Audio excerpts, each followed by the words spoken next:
Hi everyone, welcome back. Hope everyone got refueled with some coffee. Um, just as a friendly reminder, after this session, which ends at 11:30 a.m., the lunch hour is pretty much on your own.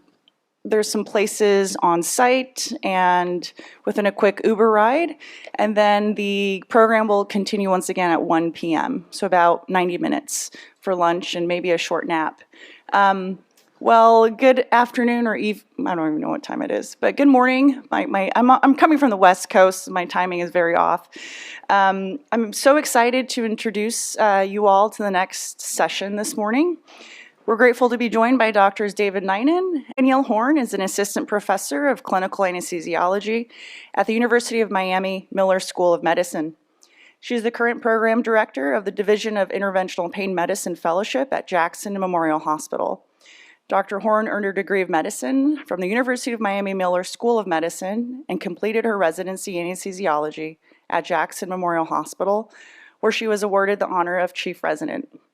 I hear she has many other hats, and we're so fortunate to have her here. Dr. Horn will be speaking today on early career industry research. Please join me in welcoming Dr. Danielle Horn. Okay, thank you guys so much for your attention. All right, so I'm going to be speaking about early career industry research and how to get involved, a little bit about the process. So feel free to ask any questions, but the objectives today are going to be to explain the structure of a typical clinical trial. So I'll go over the phases of clinical trials. I'll be talking about how to identify opportunities in industry-sponsored research and how to get involved in it. And then we'll go over a little bit about conflicts of interest and disclosures and ways in which clinical research may affect the practice of medicine for better or worse. And I have nothing to disclose. So the NIH definition of a clinical trial is any research study in which one or more human subjects are prospectively assigned to one or more interventions. And that may include a placebo or a control group to evaluate the effects of these interventions on health-related biomedical or behavioral outcomes. Most of the time when we talk about industry-sponsored trials, the intervention would be a drug or a device. And all clinical trials have to follow the Good Clinical Practice, in other words, the GCP guidelines. These are internationally accepted ethical and quality standards for research. And the International Council for Harmonization of Technical Requirements for Pharmaceuticals for Human Use, in other words, the ICH, created these 13 principles, which are focused on patient safety, autonomy, informed consent, confidentiality, scientific quality and review board involvement, organization of protocol, designation of study team roles, education for the study team, accuracy in study reporting, interpretation of trial information and verification of this information, and systems for quality assurance. So we all abide by these ICH and GCP guidelines, and there's training, which we'll get into later, that everybody involved in industry research or any kind of IRB approved research have to complete in order to be involved. And standard operating procedures, the SOPs, this is like some of the lingo and language that we'll see when doing industry research. These are detailed instructions that study teams use to maintain uniformity from one clinical site to another. So a lot of times when we're talking about industry-sponsored research, there are multiple sites, obviously, throughout the country where we're trying to gather data from lots of different patient populations and generalize our results based on being able to have these wide populations involved. And you don't want to just gather all the data from a single institution because that wouldn't be very generalizable. So that's why we have these SOPs to maintain uniformity and make sure that between one site and another site, everybody's doing things the same way when they're carrying out these clinical trials. And these SOPs are often organized into something called a procedure manual. In other words, a manual of operations or an MOP. So these are some of the terms that you'll see thrown around when you're looking into clinical trials. Most of the time when we're talking about industry-sponsored clinical trials, the intervention would be a drug or a device. So all clinical trials, regardless of whether or not we're studying a new drug or a device or an old drug for a new indication. We were talking before about how we have to all follow these same guidelines. So there's something called the Good Clinical Practice or GCP guidelines that we just discussed here. I think my slide didn't go. Okay. Every clinical trial also has a designated study team. So the designated study team, I have a list here. I'm not going to read it out, but these are all the different roles that people are going to be involved in on the study team. And each member of the study team is assigned one or more tasks depending on the study. So you may be the principal investigator or the co-principal investigator, and you may also take on the role as the interventionalist, for example. So not always one person doing one role. You may also be managing the statistics, or the coordinator could also be the data manager. And then when it comes to the sponsor could be a federal agency, or it could be industry sponsored, which we're mostly talking about today, could be a foundation funding agency. And then the sponsor is going to review grant applications submitted by principal investigators and then select studies for funding. Or there could be a sponsor that could look for principal investigators. There's already a source of funding, which is usually the case with industry-sponsored research, and then they'll reach out to principal investigators at different sites to get them involved. The sponsor usually monitors the progress of the study to ensure that the study objectives are being met, and then typically are involved also in dissemination of these study findings. So we'll get more into that and the ethical concerns of that later as well. So the protocol should describe the proposed clinical study and include the scientific background and rationale. It needs to include the study objectives, the study design, the information regarding the study target population, study intervention, procedures, safety, how data is going to be handled, how statistical analysis is going to be conducted, and should include the informed consent form.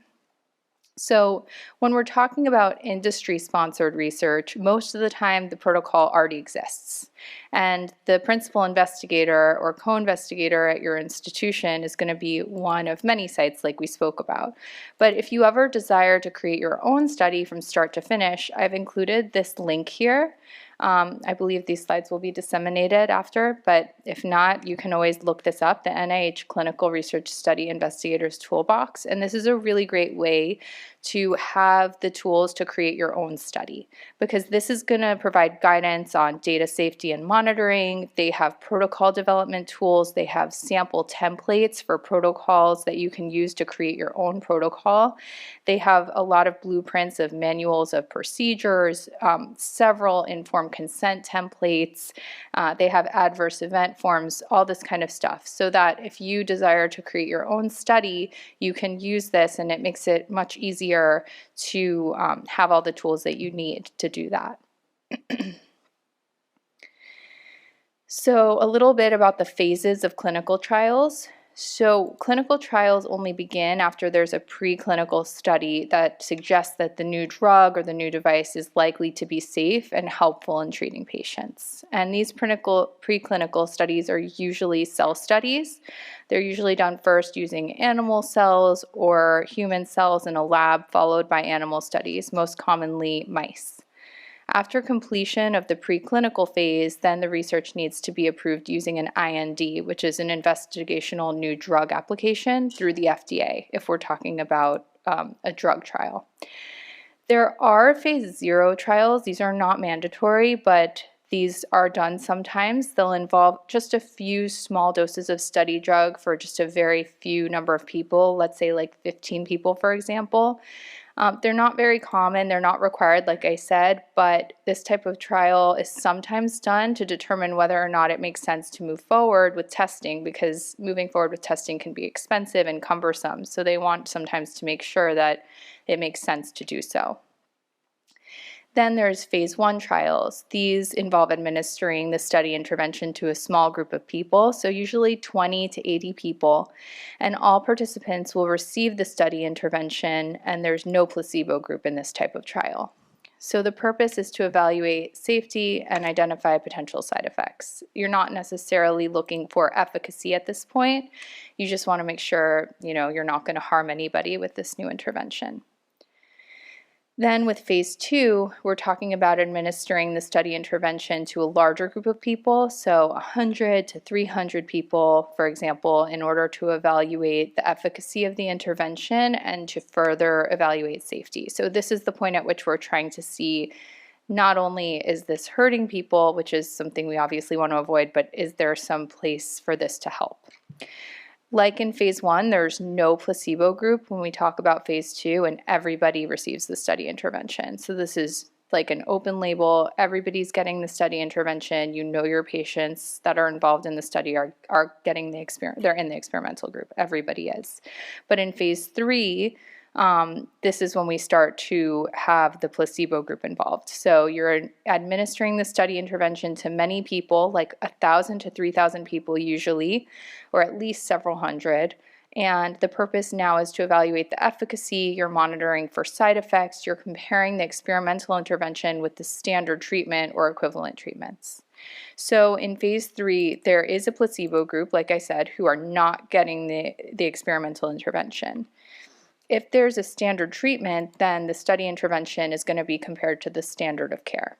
If there's no standard of care, if there's no treatment for this particular issue, then obviously you're just comparing to placebo. But we're usually not looking for something that's just going to be better than placebo. It also needs to be better than what we have out there. So that can be one of two things. It either needs to be as effective as what we have out there and have less side effects or less negative issues than what we have out there to treat this disorder that we're trying to treat, or it needs to be more effective than the standard of care treatment that exists.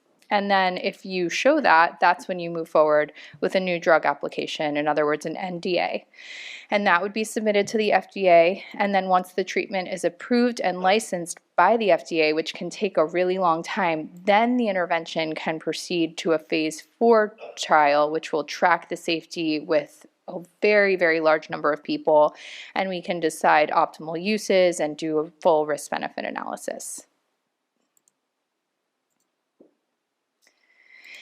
So now that we've kind of discussed some of what clinical trials are all about, I'm going to talk just a little bit about how to get involved.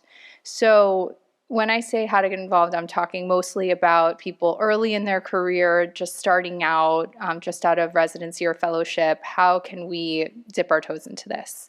I think the most important thing to do is to get acquainted with the research process in and of itself. So I'll talk a little bit about that in a second on the next slide. But you know, having some previous experience is gonna be important.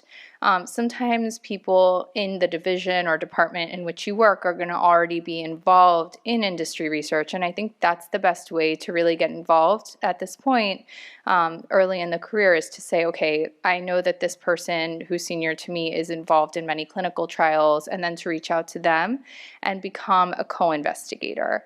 If you can become a co-investigator, a lot of times these industry people will have databases, and your name then is going to be placed on a database as, you know, let's say for, in my case, an anesthesiologist, a pain medicine physician, and then they'll have a list, you know, Danielle Horn was involved in this investigational new you know, technology or drug for treating, you know, whatever it is, osteoarthritis, pain of the knee or whatever, and then they will be able to dip into that database in the future. If they have other studies that I might be a good fit for, they might reach out to me and say, hi, are you interested in participating in this study? This is the target population. And then usually what will happen is they'll ask you, you know, how many patients do you think that you see per month with this disease or with this issue? And do you think there's a space in your patient population that you see as part of your career for, you know, looking into this new investigational drug?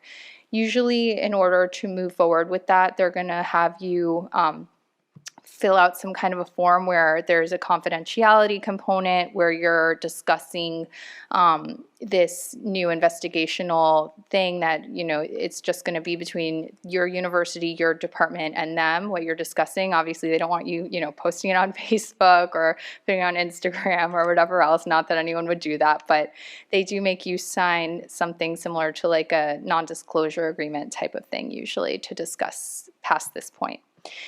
And then usually they'll send you a protocol if you get to the point that you're going to move forward. And then once you have the protocol, you work with them to decide whether or not it makes sense to move forward with your site. So getting involved as a co-investigator in previously existing studies does two things, or more than two things really. It familiarizes you with the process. It gets your name on the radar for further future studies. And it also kind of amps up your CV so that when they do reach out and say, hey, you know, we think you might be a good fit, but do you have any experience? It helps that you have on your CV that you've already participated in these trials in the past. You know, that also kind of goes back to my previous point, which is that if you've done previous research and you have things on your CV already, you're also going to be a better fit for doing this industry research. So having done research that's maybe unfunded could come in really handy in the future when you want to get involved in these kinds of trials. And then there are intermediary companies that do things like this. In the private sector, I believe it's more common to, you know, reach out to a company like this that can help place physicians as PIs into certain trials. It's not something that I have experience with in the academic sector. I think it's much more common to get involved in the previous way that I was describing, but I know that this avenue exists as well. And it kind of allows for more networking within the pharmaceutical industry or the device company industry. So the other way that, you know, you could potentially get involved is sometimes people will send out cold emails trying to pull in certain people as investigators because there is a patient population that you work with that they want to study that's, you know, hard to come by, or, you know, because of where you live, for example, being in Miami, personally where I live, there's a very diverse patient population. So sometimes the investigator team, the sponsor team wants to pull in the patient population from Miami, for example, to have a more diverse patient population involved in their studies. So in terms of getting acquainted with research, any research that's conducted with funding or without funding, like we talked about in the beginning, is going to require a certain amount of training. So there's something called city training, and that's going to go over all the stuff that I discussed in the beginning in a lot of detail in terms of conflicts of interest, GCPs. They go over SOPs and MOPs and what all of that means, best practices, and all of that. So this is a good place to start if you want to get involved in research on the clinical trial level or in industry-sponsored research.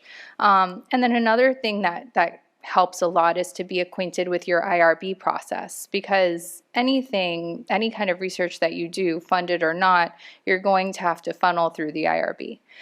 Sometimes with sponsored research, they have an external IRB process, but even when you do the external IRB process, you still need approval from your institutional IRB in order to do that. You can't just decide to use the external IRB and not have any interaction with the internal IRB.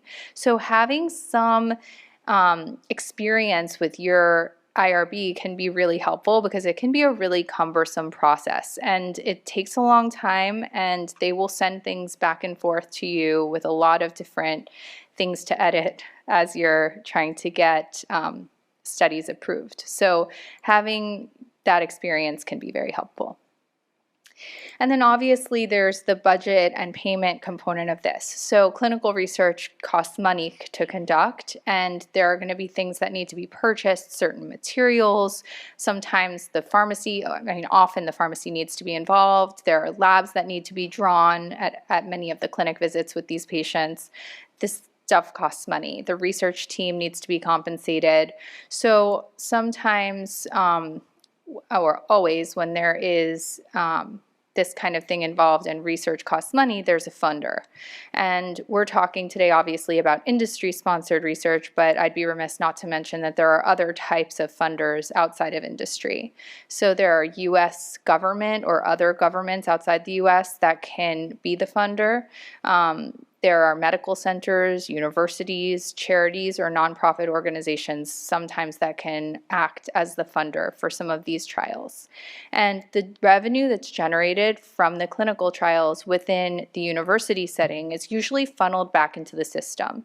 So, for example, when I do industry-sponsored research, there is some amount of revenue generated, and that will go back into the Department of Anesthesiology. And if that's used by the department within a year, then great. And if not, I believe that it gets funneled back into the university at large.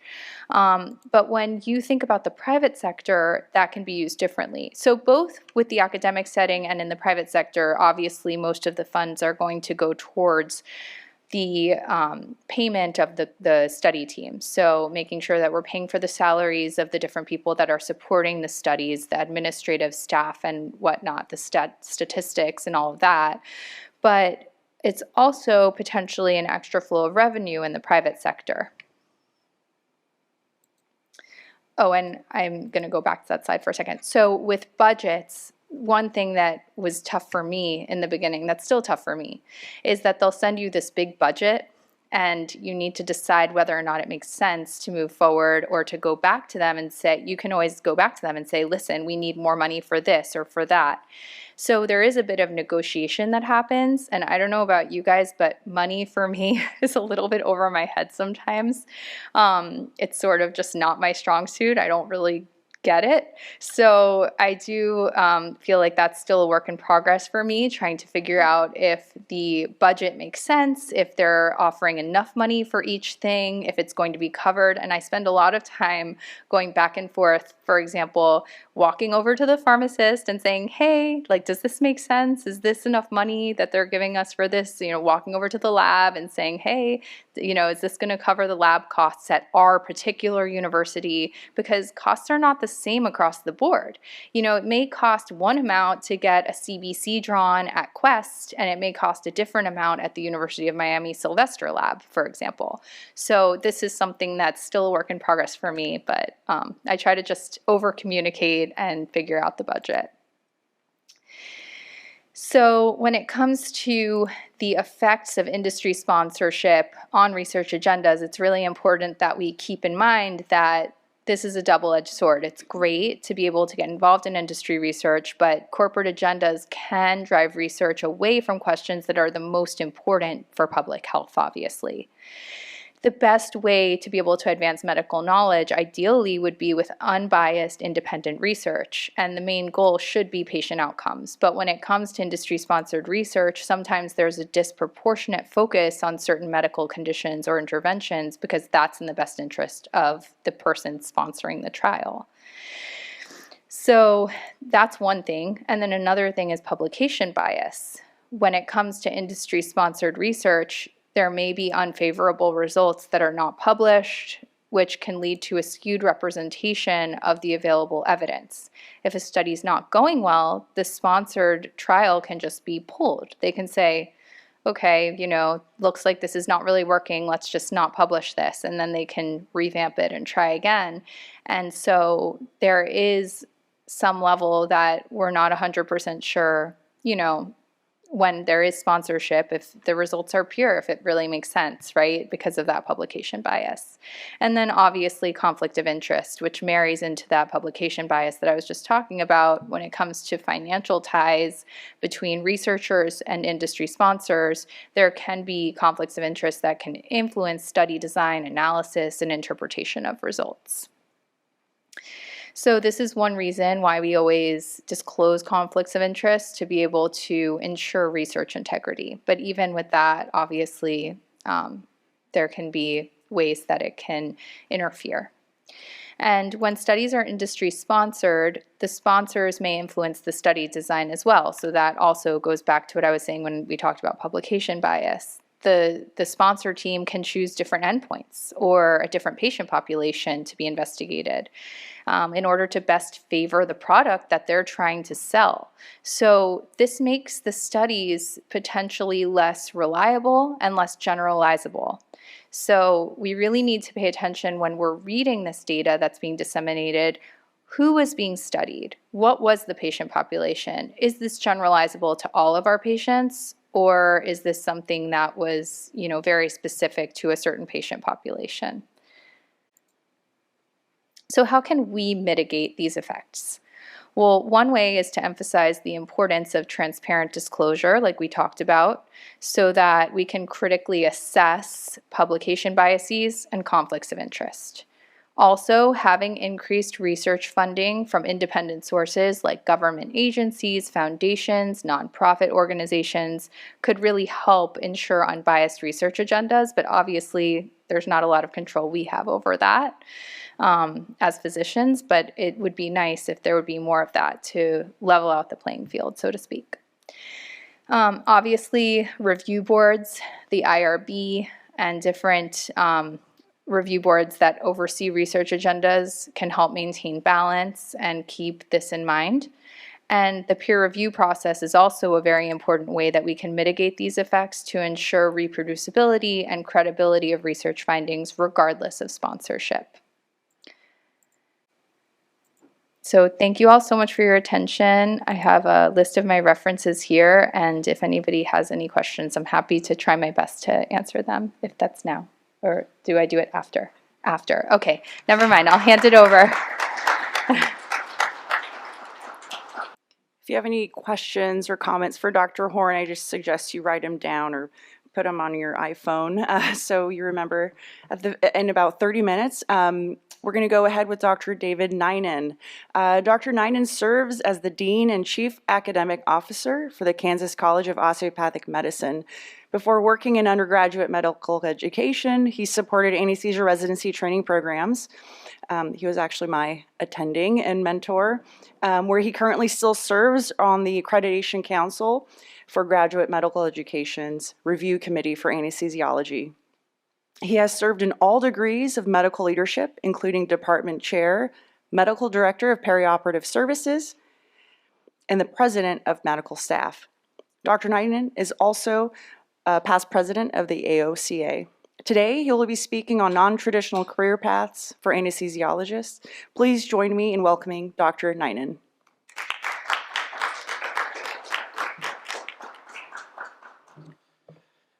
Thank you so much, Helen. It's something else when you get introduced by a former resident. It's honestly probably the biggest honor I've ever had.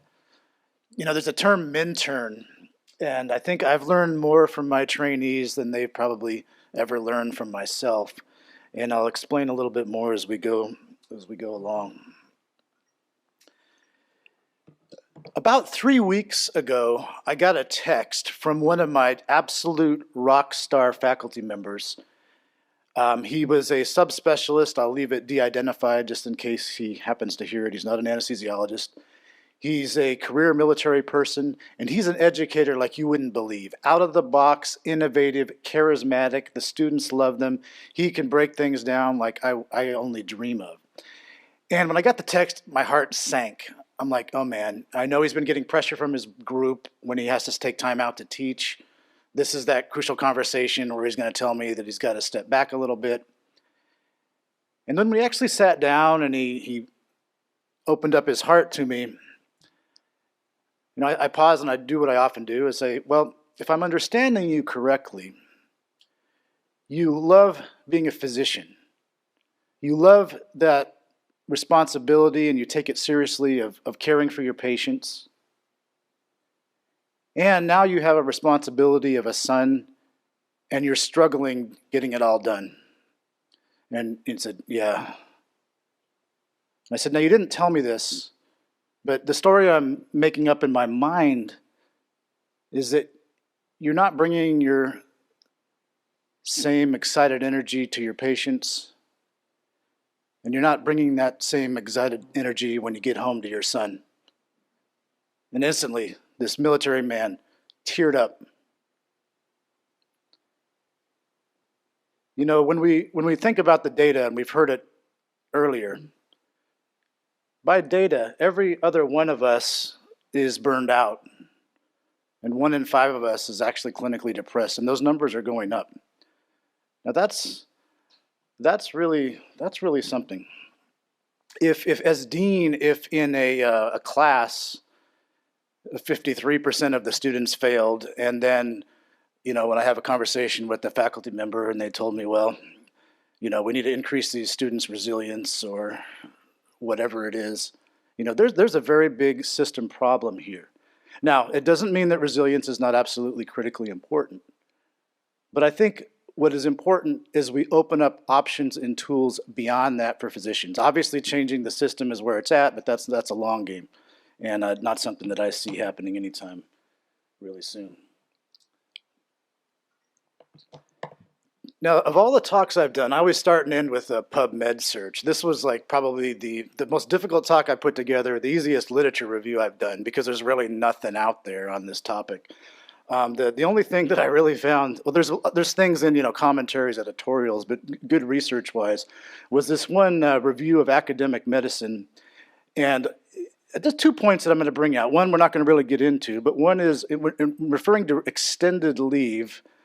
The women in this group experienced more adverse impacts on their personal lives and careers. So as we're just thinking about some of these things, there may be some differential consequences to different individuals in different spaces, and I'm not going to go into that. The second thing that I think is of note, that when we look at non-traditional work arrangements across the sectors studied, they all reported positive impacts. And part of my question is, why isn't this a bigger part of the conversation? And maybe it should be. Getting into a little bit of softer literature, in 2021, Medscape did a survey of 2,500 of its members. And in that survey, 6% were anesthesiologists, so it's a bit smaller. 1 in 5 were seriously considering leaving, and a third of them within the next 12 months. So they'd done obviously a fair amount of due diligence. So that's maybe, 1 in every other one of these tables here seriously thinking about leaving or expanding. What are they thinking about going into? Well, as you might expect, it's typically things where medicine would be some sort of value add, or that's some sort of a logical thing. But if you really think about it, there's absolutely no reason that any one of us could not do almost anything, barring, ADA or age or something that would potentially disqualify, which is really why this talk has been actually so difficult to put together. I've been doing, in my own journey, I did a career change a bit ago, and before that, it's probably 5 years of work and talking to people and interviewing. So in many ways, this is a kind of a culmination of that experience. So what we're going to do in the next little bit of time is look at kind of a high level of the situation that we have now, and some parameters around that, and then look at a few case studies. Now, I love hearing different journeys. I love the talk before, even though I'm not going to become a researcher, I doubt it. I can absolutely learn from how she recommends setting it up, the things that work in that environment, the things that don't work, because very often those things that work in that environment will translate over into a different environment. So if I think about my own career journey, it probably started before my brain was mature, probably over a few beers when I was underage, probably after going to college where I learned about developmental psychology and how every life is supposed to progress through certain developmental milestones. And I sort of expected that a career that's going to be a linear one from, college, blah, blah, blah, blah, all the way into retirement. Well, where do we get this idea? And I think one of the drivers behind this kind of idea is just sheer logistics, right? Since 1900 to now, there's only been so many generations, if we say we live, whatever period of time. So our collective knowledge from those we learn from, our seniors, is backward looking. Right? So in the 1900s, when life expectancy was 47 years of age, that's very different than it is currently. And just by way of reference, so we look at boomers and millennials by definition would be people 25 to 40. So what if we look not even forward, but what if we look at the now and say, well, what's a realistic sort of expectation in one's life? Now, it's a very, very different one than the one I was born and mentored into. Now, I don't know that millennials who go to medicine are going to have 15 jobs, but even if they have half of that, that is a significant number of transitions in their lives. And not only the job transitions, these transitions might come from other reasons. They might come from personal reasons, health reasons. They might come from family obligations, social obligations. There's many, many reasons why what might be true for an individual in one phase or season of their life may not apply in another season of their life. In fact, the researchers indicate that in the average life, there'll be 36 significant disruptors and 3 major life quakes, and about half of them are not up to the individuals. This is pretty substantial. So in many ways, the paradigm that I was operating from going forward is not in alignment with reality or the average person's expectations.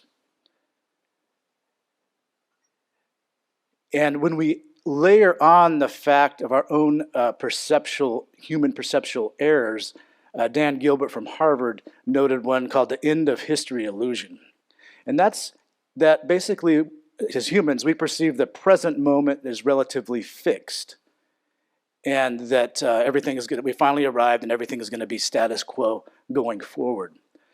But as we've seen, this is absolutely out of alignment with most people's experience. And in all age categories, people significantly underestimate the number of coming change in their lives, even to the things that we think of typically as fixed, like personalities. So now we're going to take a look into a couple of case studies. Now, this was a challenging narrowing them down. I've narrowed it down to 3 case studies. And, the beauty of stories and things like that is we can learn from someone, like I've learned from my grandpa, even though I didn't go to World War II as a service person, and I wasn't in those situations, and I'll never face those dilemmas. I can still learn from how he addressed it, what he learned from it, the mistakes he made, and I can still apply that into my world as it looks today. So we're going to look at 3 case studies, one of which the first one is not an anesthesiologist, he's a family physician. All 3 of these case studies were initiated by the individual, so we know already there's a 50-50 chance sometimes life gives us a change, and sometimes we initiate the change. And I did this in this series of a couple little interviews, so I'm going to go ahead and let you watch. My career journey looking to be a family practitioner, and probably by my 3rd year, I'd recognized that clinic medicine was not my passion. So each resident was given a project. I got lucky and pulled up a utilization project. I got introduced to kind of different rule sets for utilization, especially on the Medi-Cal side, how that all works. So I started reading the California Code of Regulations and the Medi-Cal provider manual. And I found out that one of the providers was abusing a certain code and overutilizing it in a pregnancy. According to the rule sets in the provider manual, you're only allowed to use this code once in a pregnancy. So once in a 9-month, roughly, period of time. The doctor was using it 5, 6, 7 times. So I dug into the claims data. I pulled up the rule sets. I educated all leaders in the organization about that. It turns out that it ends up being about a $4 million overcharge. At the end of that year, the health plan was offering me a sign-on bonus once I graduated and a full-time job. I became their associate medical director at the health plan. So that was that. My career started basically through a project on an administrative rotation. Ultimately, it turned into a massive saving for the health plan. It was $4 million of back billing. Ultimately, that provider got fined for, and they had to write a check for it. Crazily enough, he had the money to do so.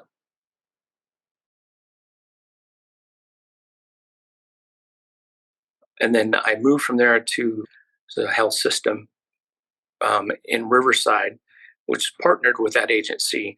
And that first move was really secondary to a relationship I built with the medical director and chief medical officer of the hospital. I had helped them and some other physicians out with understanding processes and how they can better utilize their time and not waste staff time and physician time in the process. So they brought me over to work in the health system. I helped the health system work through its backlog of patients. Because every job opportunity I had started with somebody in the network. Networking is totally key. And then certainly if somebody offers a project, say, hey, we need somebody to volunteer to take a look at this or that. because, hey, this is a new program that the state or the feds are funding. Stepping up for that is key. And I don't let a lack of experience in any given topic stymie my desire. I look for ways to, who can I connect myself with who has a skill set that would serve my gap in knowledge. I think there are a lot of willing teachers and mentors out there, but they're waiting for someone to ask. What would free your time up to help me learn more about it? That's what I used to ask. How can I free up your time to help teach me?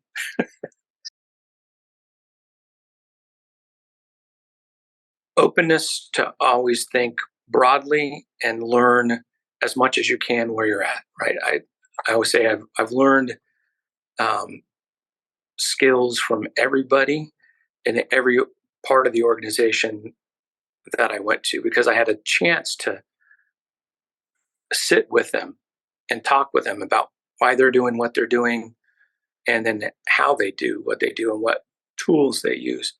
And who are these people who make the rules? I used to ask that. Who are the people that make these rules up, and why do we have to do all this stuff?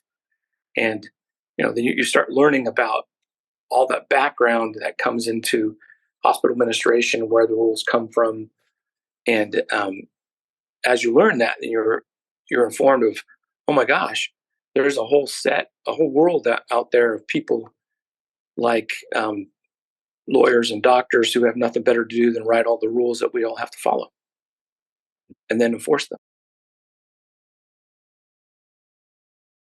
I just encourage everybody, don't feel like you're stuck. You're never stuck. I used to say to myself, man, nurses have way more opportunities than docs do.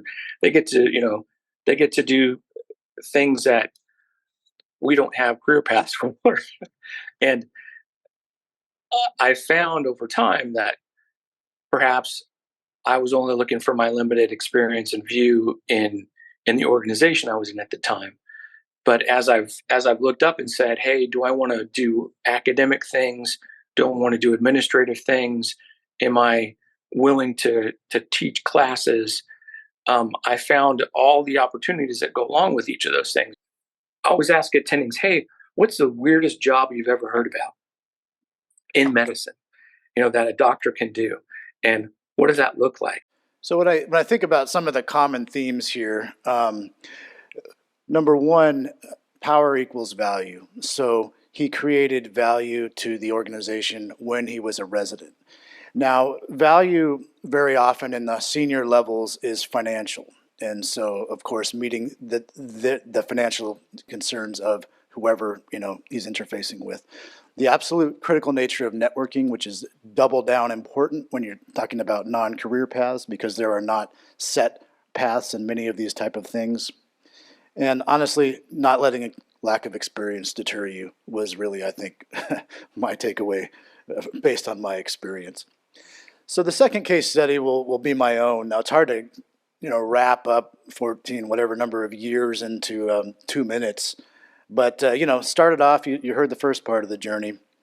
In terms of when I stepped down from being an attending and to the level of being a chair, and I say step down because it is actually not a step up, because you're stepping out of a world where you know and understand into when I knew absolutely, not much and had to learn. So it's like starting at the bottom again. The things that really worked for me are 4 things. One, I think being an anesthesiologist. I think there is no other profession that I can think of that is a better breeding ground for solid leadership skills than anesthesia, because we are negotiating crucial conversations on a daily basis with sometimes big personalities. And that is actually most of what leadership is. So I think that foundation and those years of getting beat up in the ORs was actually very, very key. And actually, I still use a lot of that stuff that I kind of learned through the School of Hard Knocks. The second is, of course, solid mentors. And mentors that served me in 2 ways when I hit a new arena within the organization. The first is a body of technical knowledge and a recommendation on how to educate myself as a leader. And this is not an easy route. I probably spent 6 figures over that time, different courses, learning things. because there's a whole bunch of stuff that you're not necessarily taught in residency, and it is a new profession entirely. And the second thing is, real straight feedback. For those who know me, they know this, but I'm like a double card carrying introvert. I hate humans. I don't hate humans. I'm scared to death of humans. And, I was absolutely petrified of public speaking. And my mentor would tell me, look, you got to create value, but value doesn't count unless people know that you created the value, just like in the medical record. If it's not documented, it didn't happen. And so you have got to be able to talk in front of people and let that out. And so the assignment was start public speaking and don't stop until you want to public speak. And I did that. And interestingly enough, for me, the AOCA was the forum where it was easier for younger career osteopathic physicians to get in front of people. And I'm going to tell you, I spent many, many, many days terrified in my hotel room 2 days before the talk. And then now, of course, the good news is I'm not terrified. I'm actually quite excited about it. But it was a grind, and I had to have someone be really, really straight with me. It's something that I didn't want to hear at the time. And the third thing that I think, when I say that I learn more from my trainees than they will, ever learn from me, is early on we were an osteopathic program in a very MD environment. It was in Southern California, no other programs out there, so we had to play a little bit of a tighter game.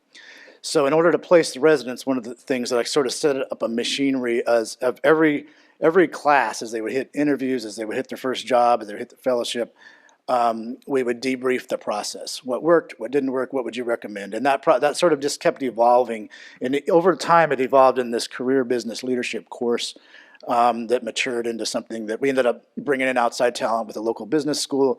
And then it, actually presented to ACGME. But it really, at its core, it's the osteopathic physicians, the young graduates, learning the lessons and passing that on. And since I was the filter of that and the organizer of that information, all of those skills benefited myself in my journey. So in the course of the journey, the two, I think, biggest points on my CV, and they'll speak to some of the same things that Dr. Thomason did in the earlier case study, is I built a relationship with the CFO because my mentor said, he who controls the finances, controls the business. And during that course of that relationship, we set up a value analysis program where he put me in charge of it, and we saved in the first year out $20 million for the organization. And when he retired, we had a conversation, and he said, the thing that was different about you, and it wasn't my knowledge or brilliance or good look, it was the thing about you is you came in my office and said, hey, how can I help you? He said, usually when people come into my office is, hey, I need more money for my group. I need more this, I need more that. And so that, of course, got noticed. And then the second thing, you may or may not know this, but I got the crazy idea that we needed to do a lean transformation throughout this 5,000 member organization. So after pitching that for a couple of years, I went to Virginia Mason, where Helen is working now, and did their advanced lean training. And so, but it was through that credibility of that first financial win that hit the C-suite that actually, really was the thing that shot me up the path. And then we fast forward, there was a point in my life when my eyes didn't light up when I came into work like it used to. And I probably should have left 5 years before I did, but I was scared to death. And that's where I think sort of the psychological element is actually a key factor in someone who's contemplating diversifying or a career transition. But the things that led to my abilities to leave to become a dean is I'd set up quarterly lunches with different people in different spaces because I knew, I'm not good at small talk. I don't like that kind of thing, but I do enjoy relationships. And so over the years of doing that, I would just start in the last 5 years, I'd start throwing out, hey, I don't want to be doing call the rest of my life. I don't want to, I feel like I'm dying a little bit every day at work. What, any thoughts, any suggestions? So within the course of that, an opportunity to become an assistant dean came up. Now, that of course is a major pay cut from being where I was before. And so what required me to do is commit some money into that and take a leap. So I had to sell one of my investment properties, so I had a couple years runway to, so there wouldn't be a lurch in the family income. I had to go into that not knowing the outcome, not knowing, I wasn't even planning to be a dean, a chief academic officer at the time, but I knew that present trends was not serving me, and so I needed to do something different. And I trusted that I would be able to sort it out, and I had a couple-year runway. But that's one bit of advice I would give. Now I give young ones. I didn't know that at the time, Helen, with you, but for everybody to have some transition money, because there might come a point when you need a year off. You might come a point when you need a sabbatical. Might come a point when you got to take care of somebody that's important to you that you don't predict in a way. So I think that and if you don't use it, it'll de-stress you tremendously.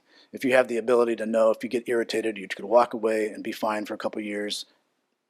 That is a very empowering feeling. So when we look at, a little bit deeper in the psychological literature, Dan Gilbert from Harvard, there's noted something called a transitional intelligence. And I think this is actually quite important. I don't think as physicians, because our journey is so long, we're stable for 12 years before we hit the streets, or 13 years. We're not very good at it. We haven't seen it, and it hasn't been modeled to it. But there's a number of things that sort of inhibit someone's ability or work against someone when they want to think about stepping outside of the box. And one is just the fact that you spent a truckload of money on your education. Other things on an individual level is, as you will contemplate this, it will take a hit in your identity. And you will not appreciate this until you actually do it. And those who do it have 100% told me, I didn't think it mattered to me to be a physician, but now it's kind of weird. And the second thing is imposter syndrome is real for all high-performing individuals and doubles down when you're thinking about switching roles, switching jobs, thinking about switching industries. It is absolutely real and needs to be worked on. Also, our social networks are used to a certain thing, and a certain thing, change is difficult for everybody, including our support system. And so that's a factor that needs to be accommodated. When you look at how Americans rate their happiness by age, you get this really interesting U-curve. And what's most intriguing to me about this is the lowest points of happiness is when we are at our peak productivity and earning capacity as individuals. And my hypothesis for you today is there a way that we could switch or fast track the trajectory for ourselves? And I think all of the things we've been learning today are components of that. And one of those components, this thesis is, that being open to alternative paths, either entirely or in part, is very key. In realizing that for one person, what's true for me may not be true for you. What's true for me in one season may not be true for me in another season. And there are many, many drivers of things that can impact someone's choices in life. So I'm going to cap it off with in my mind, the most important case study of them all. This is an individual who did the usual career path, made it to the peak, decided at a point, not from a bad outcome or for a horrible personal experience, but that she wanted to re-engineer her life in a way that lit her up like it used to at the beginning of her career. And so she quit what probably would have made no financial sense by most partners' views. And she switched gears to do a less time FTE and do stuff that she chose to light herself up. So this is the most important one because it's the least sexy one. It's the one that we could all do, and it's one that many of us will probably do at some point in our careers. But I want you to just keep an open mind, listen to the journey. The struggle is real. I have always sort of directed my life the way I wanted to go, and I had this preconceived idea what my life would be. Start with an organization, end with an organization, retire early, and it was almost like a retirement is like a destination, like a. But then I realized, well, then once you get there, what are you going to do? Why is that? It's just an idea, but what exactly is that?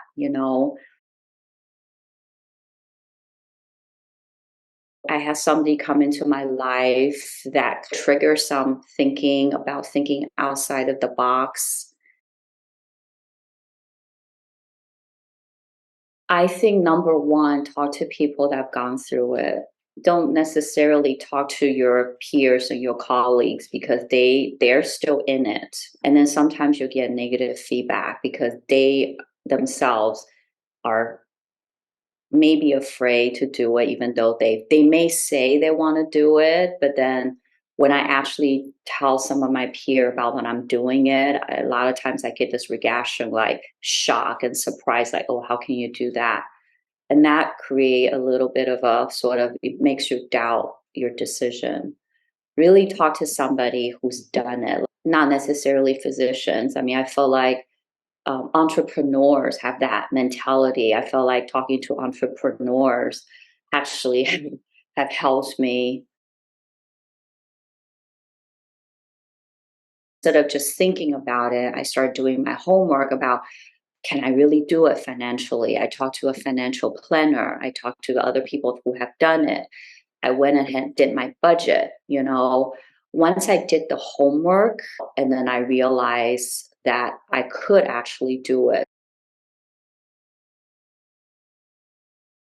That's the hardest part. That takes a lot of inner work. I worked with a life coach that helped me, read a lot of books. There are so many books out there. Books, I think, shows that you're not alone. That uncertainty is part of the human experience. I started keeping a journal, and that helped. For me, like journaling how you're feeling emotionally. Sometimes when you reach a weak moment, you can go back to your journal and say, these are the reason why I'm doing what I'm doing. And sometimes you get reminded why it refocuses you. I'm really surprised that I was able to do it, like, the anticipation and, of like planning and thinking about it, analysis paralysis, right? Hanging on it for so long. And I think in some ways I never thought I was going to be able to do it. And then when I finally did it, when I finally made the decision to leave and sell my house, the anticipation was the hardest, and I went through a really hard time. But once it's said and done, I felt like immediately my mind was put at peace. And I was really surprised that I was able to transition into it as easily as I did. Don't overthink it. Don't fall into the analysis paralysis when you think of every single possible scenarios that can go wrong. Reframe and say, what if every single scenario goes right? So as we kind of wrap up this thought exercise, I hope that I've planted a seed. I certainly haven't given you the formula because it's impossible. It's too broad. At the end, I'm going to throw my email up. This is changed. This slide deck's changed a bit since I initially concepted it. But feel free to reach out if you want any recommended resources. I would just say give me like a couple parameters, like what you're kind of thinking about, and I have lots of references and resources from the different from all the research I've done, and I can customize it a bit. The other thing, I was talking with Grace, Dr. Liu. We're probably going to have like maybe a Zoom meeting once a year, twice a year, just an open forum, mastermind, something like that, where people who are interested can share, people who have done it can share. No agenda, no industry, no finances involved, just physicians supporting physicians. So if you're interested in that, just shoot me an email. Just do me a favor, say you're an ALCA member in the subject line so I don't delete it thinking it's spam. But as we wrap it up, what do I want for Helen, who I've watched come up from the year over the years? I really want for her the same thing I want for my daughter. I want her to be a physician, but more importantly than that, I want her to only do things that light her up and excite her. And I hope for both of them and for all of you and for myself that we are open as individuals to different ways and configurations that might look. So to wrap it up, I'm going to read this sorry, Helen, for my daughter, but it can apply to you a little bit. One of my favorite quotes, because doing this type of journey is not easy. I struggled when I did mine. It took me some years. I left, 5 years later than I should have. And this quote was one that I would read occasionally. So I'm going to close by reading a quote, and then we'll throw into the Q&A section. It is not the critic who counts, not the woman who points out how the strong woman stumbles or where the doer of deeds could have done them better. The credit belongs to the woman who is actually in the arena, whose face is marred by dust and sweat and blood, who strives valiantly, who errs, who comes up short again and again, because there is no effort without error and shortcoming, but who does actually strive to do the deeds, who knows great enthusiasm, the great devotion, who spends herself in a worthy cause, who at the best knows in the end the triumph of high achievement, and who at the worst, if she fails, at least fails while daring greatly, so that her place shall never be with those cold and timid souls who know neither victory nor defeat. Thank you so much for your time.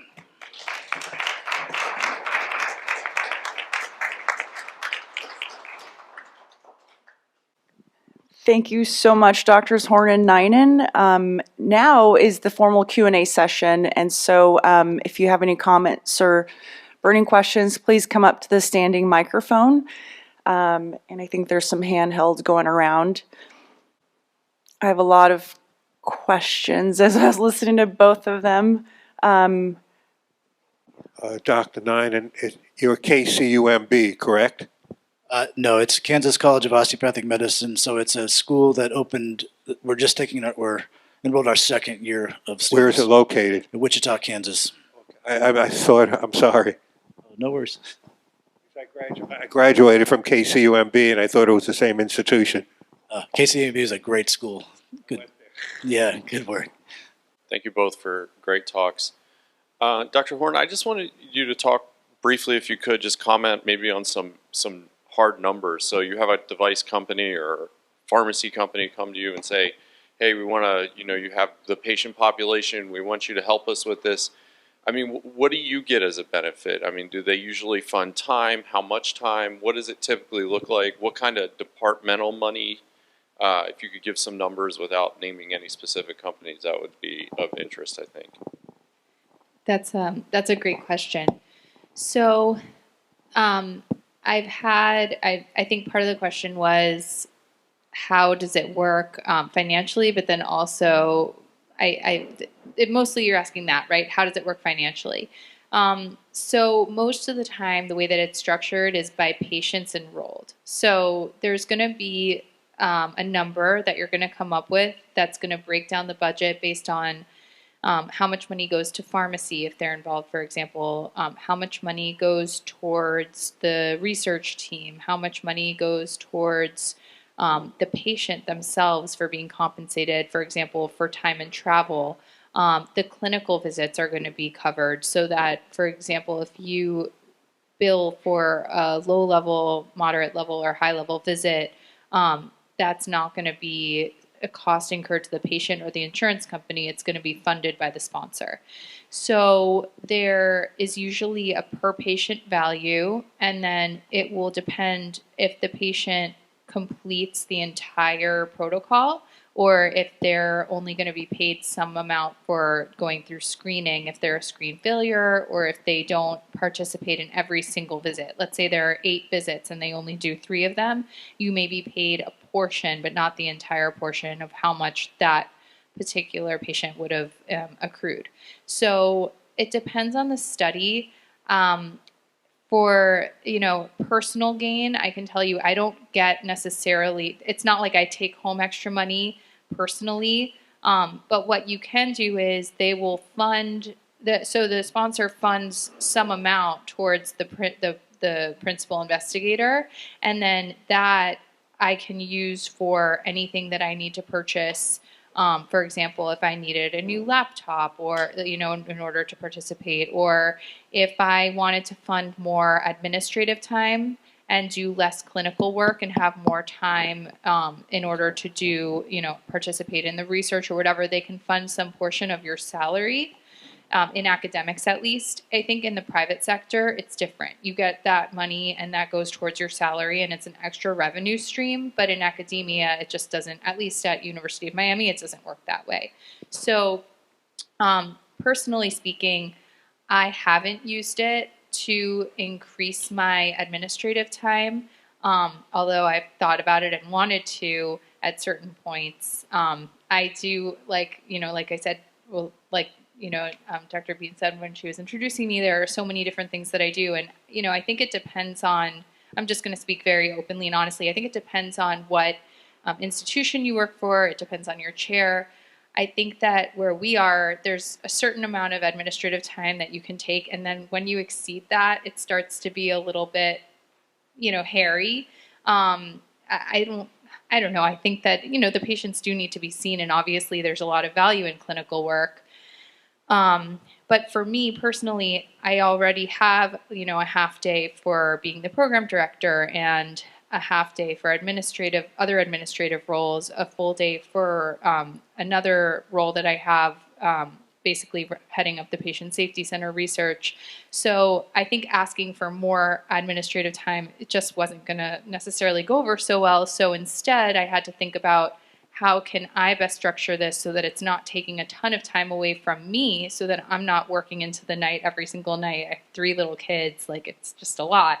So I actually use most of the funding to help with the salaries of the research assistants that do a lot of that grind work for me so that I'm not the one doing all the IRB stuff and I'm not the one responding to every email because there are so many emails that go into this. And I'm not the one, I'm just doing the clinical job of the principal investigator. I'm reviewing all the medical information. I'm seeing the patient physically when they come in. But I don't have to deal with all of that paperwork because I use that income that could be, for some person could be to fund extra academic time or administrative time so that they could do it themselves. I let that money go towards funding that research team that is able to do a lot of that stuff for me. Dr. Klassen? Dr. Nine, that was an incredible talk, and I really, really appreciate a lot of your insight. The conversation we had previously this morning kind of reminded me of the fire that you had to walk through a couple of times, and we all have that. I think one other caveat is that I think we can pick something else that's totally out of our realm, that's totally out of our profession, and pursue it as an avocation, and that can really, I got into burnout about 2005, and I really hit bottom, but the bottom was firm because that's when I decided to go to seminary. So not suggesting that people do something way out of line, but something that's different from what you do, and that has saved me quite a lot of energy, and it gives me something to look forward to at the end of the week. Yeah, thank you so much for the kind words. Dr. Klassen was one of the individuals who kind of pushed me into the speaking world and the AOCA, and has been a champion, and I appreciate all you do. And actually, your life could be a case study in the, I think a lot of pain docs actually have, they've already built it in, but you have a little advantage.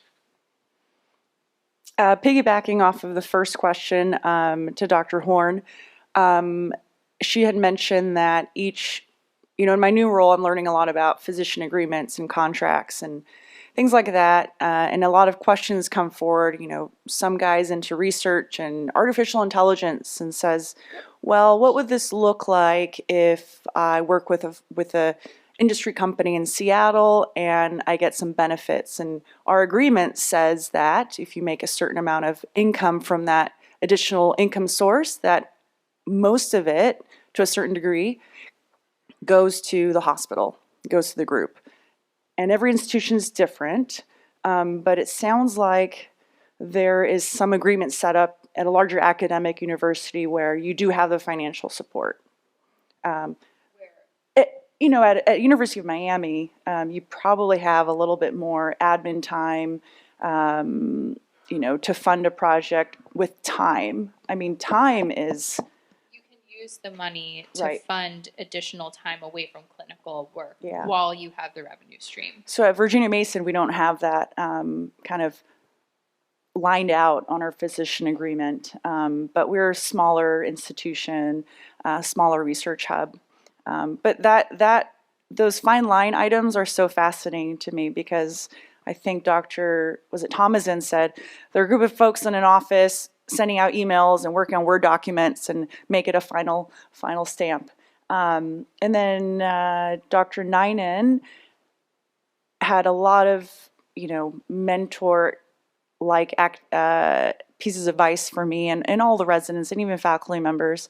But some themes have come back. I remember something called an elevator speech for a number of students. I don't know if they're still here. There's an elevator speech topic, and he would say, so let's say you're stuck in an elevator with the program director of a residency program. What would be your elevator speech? Another theme was, what's your brand? Like, how do you separate yourself from your peers that are competing for the same fellowship program or the same position at a group, private practice group, or an academic center? So I've used those lines for my own residents, and thank you and they're grateful for that. And then the third theme that comes through is everyone has a story. Everyone has a story here. And I think what makes this venue really special is we're able to have that avenue to share a story. I wouldn't have met Dr. Horn, and she seems amazing, right? Her career, young career, mother of 3 kids, and that's very empowering and very influential to all of us. And then I guess the fourth theme is, like I said, in my new role, we have this idea of the great resignation. I'm not saying resigning from work or cutting down your FTE, but we're at a time where incentives come to play, where what am I going to get out of it if I'm going to sign up for this committee? What am I going to get out of it if I'm going to take extra call? And as their workforce is demanding more of us, what do we do? Do we keep churning? Do we keep going up that U curve? I'm actually approaching the dip, so I'm a little terrified when I saw that. But I just encourage you all to, lean on each other. I still keep in contact with Dr. Ninen, not just through LinkedIn, but through cell phone, and keep those connections open. And acquire a phone number, acquire an email from here, because you never know if those relationships will help you when you hit the bottom of the U curve. It may not be medically related. It may be relationship advice. It may be financial advice, or like, where should I go in Italy? What should I do next with my life? My husband got a car. Those types of things. What car should I get? So I just want to thank you both. Any other comments, questions? They'll be walking around again, Drs. Horn and Dr. Ninen. Thank you for making the trip over to St. Pete Beach and sharing your wisdom. Thank you so much.